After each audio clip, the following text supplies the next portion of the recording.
So my path to becoming a scientist was not at all linear.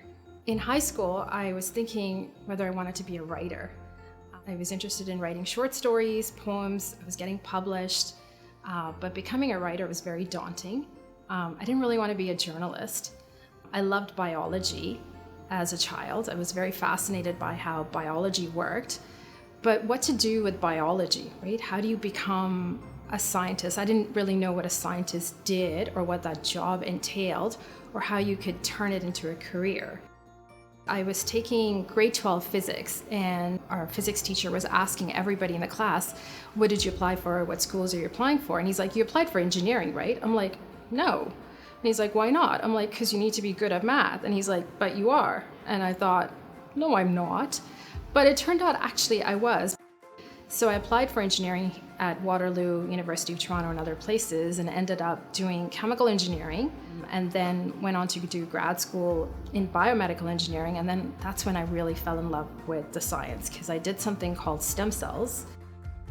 We all start from a single cell, which divides and forms this ball of cells.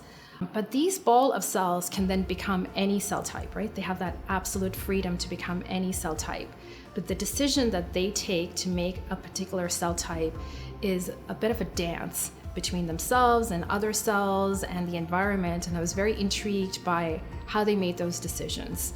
And that's really what I did my graduate school PhD in. And ever since that, there's been like no turning back. I've just really, really loved it.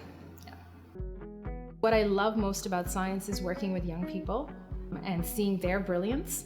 It's very exciting to work with young minds. They're so enthusiastic and passionate about the research.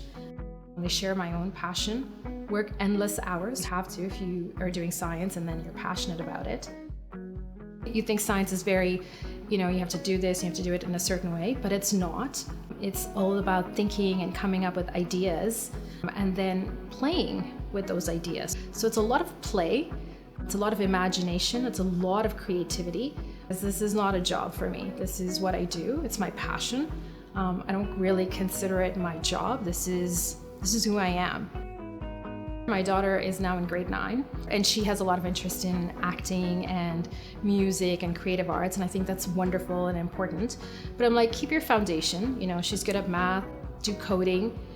Keep options open and ground yourself in really good foundational training so that when you do need to make a choice, you've not boxed yourself in, right? So you do have options, because the world as we know it is changing so rapidly, especially post-COVID, the world is going to look very different. But we know that artificial intelligence and technology and science is going to play a very big part in it. So you want to have some stake in that big part, right? You want to be able to shape that. If you think you can't do it, I'm here to tell you that you can. Anybody can become a scientist. Even a writer, even a person who didn't think he or she was good in math can become a scientist. You can do it.